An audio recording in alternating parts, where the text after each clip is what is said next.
ముఖ్యమంత్రి సాక్షాత్తు ముఖ్యమంత్రి జగన్మోహన్ రెడ్డి మీదే రాయదాడి జరిగిందని చెప్తా ఉన్నారు కదా. ఈ రాష్ట్ర పోలీస్ విభాగం మీద పూర్తి నమ్మకాలు లేవు, విశ్వాసం లేదు.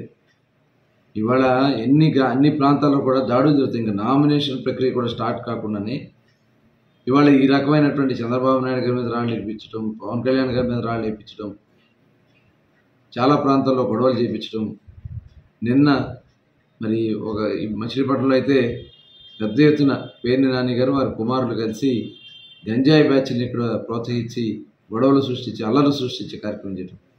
చివరికి అంబేద్కర్ గారి జయంతి సందర్భంగా ఆయనకి నివాళులు అర్పించుకుని అక్కడ మేము నుంచుంటే డీజేలు తీసుకొచ్చి ఒక భయాందోళనకరమైనటువంటి వాతావరణం రెచ్చగొట్టే కార్యక్రమాలు సృష్టించడం.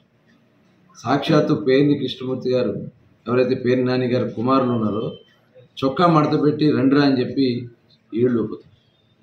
అసలు ఎక్కడ పోతా ఉంది ఈ సంస్కృతి? ఇలాంటి అరాచకాలు గతంలో ఎప్పుడు కూడా లేవు.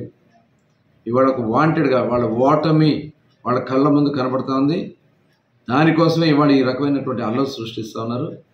నేను కేంద్ర ఎన్నికల కమిషన్ని, రాష్ట్ర ఎన్నికల కమిషన్ని మేము కోరుతా ఉన్నాం.